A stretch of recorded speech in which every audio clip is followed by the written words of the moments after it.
योगी सरकार पर बरसे अखिलेश यादव। शिक्षा विभाग से लेकर कई मुद्दों पर सरकार को घेरा। अखिलेश बोले, बीजेपी राज में न्याय नहीं। जी हां, समाजवादी पार्टी के अध्यक्ष अखिलेश यादव ने एक बार फिर योगी सरकार की नीतियों पर सवाल उठाए हैं। उन्होंने प्रेस वार्ता कर योगी सरकार पर निशाना साधा। उन्होंने कहा कि समाजवादी सरकार बनेगी तो और अच्छे स्कूल बनाए जाएंगे।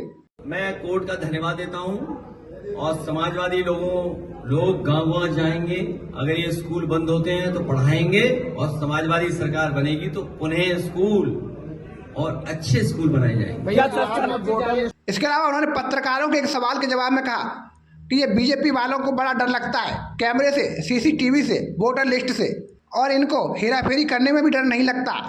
सरकार तो हेराफेरी करने वाली है, ये बीजेपी वालों को कैमरे से बड़ा डर लगता है, कैमरे से, सीसीटीवी से। याद कीजिए चंडीगढ़ में कैसे पकड़े गए थे वोट गड़बड़ करते हुए, और वोटर लिस्ट में हेराफेरी पहली नहीं है, पहले भी करते रहे हैं, लेकिन ये पकड़े गए।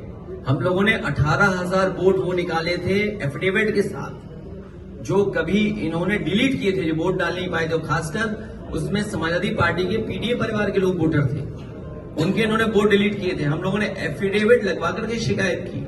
और याद कीजिए एक बार फकीरेपुरवा हम लोग गए थे, वहां पर बीएलओ हेराफेरी कर रहा था। जब जानकारी दी कि वोट नहीं बन रहा है तो उस बीएलओ को सस्पेंड किया गया था। अगर आपको याद हो तो बताइए।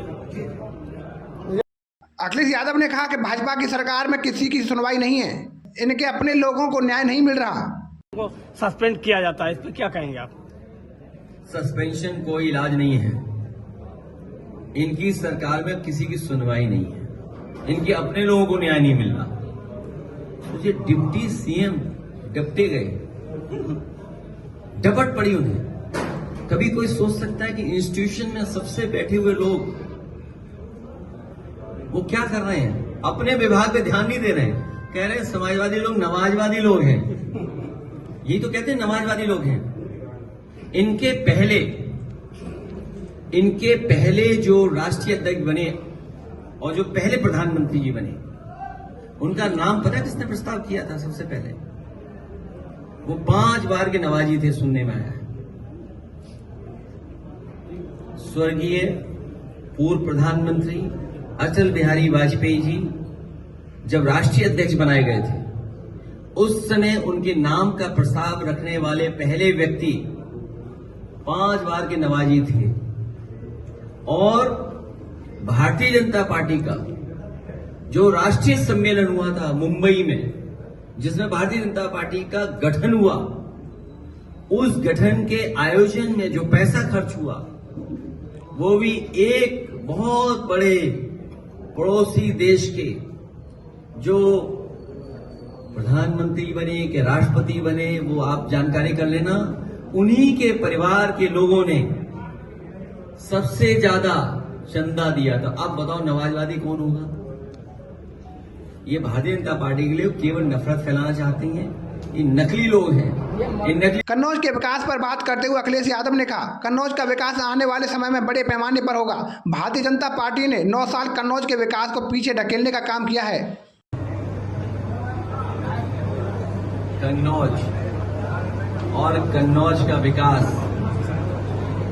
आने वाले समय में बड़े पैमाने पर होगा।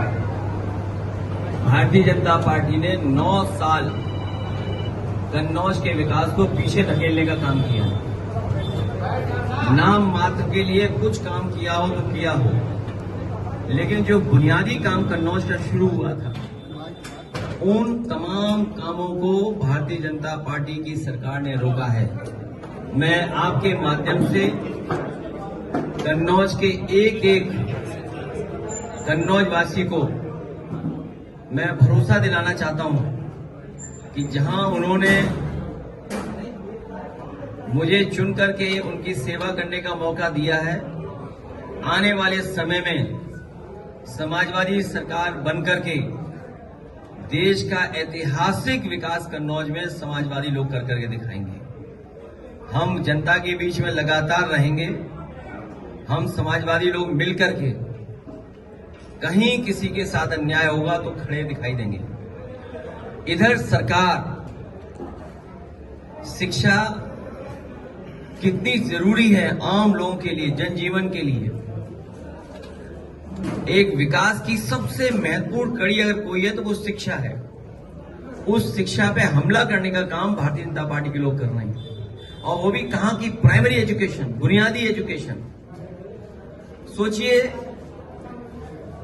पिछला चुनाव में यही तो कहते थे हम लोग कि संविधान खतरे में है। राइट टू एजुकेशन संविधान के तहत कानून है जिसमें हर एक को अधिकार मिला है कि उसकी पढ़ाई कराई जाएगी। Right to education, primary education. और जब ये संस्थान बंद होंगे तो सोचिए गरीब और खासकर पीडीए परिवार के बच्चे कहां पढ़ने जाएंगे। हम अपने समाजवादी साथियों से कहेंगे कि एक एक गांव में टीम बनाएं, अपने जो पढ़े लिखे नौजवान हैं, पार्टी के समर्थक हैं या रिटायर्ड शिक्षक हैं, मैं उन सबसे निवेदन करूंगा कि पीडीए पाठशाला बना करके उन बच्चों को पढ़ाने का काम करें, उन बच्चों के भविष्य को सुधारने का काम करें।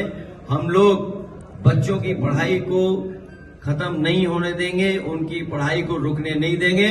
हम समाजवादी लोग मिल करके पीडीए पाठशाला चला करके बच्चों की पढ़ाई कराने का काम करेंगे। बहरहाल अखिलेश यादव ने साफ कर दिया है कि देश के सामने इस समय बेरोजगारी, महंगाई और किसानों की समस्याएं सबसे बड़े मुद्दे हैं, लेकिन सरकार इन पर जवाब देने से बच रही है। उन्होंने ये भी कहा कि संसद में कई बार विपक्ष के सवालों को टाल दिया जाता है। आपको हमारी ये खबर कैसी लगी, कमेंट बॉक्स में जरूर बताएं। जय हिंद।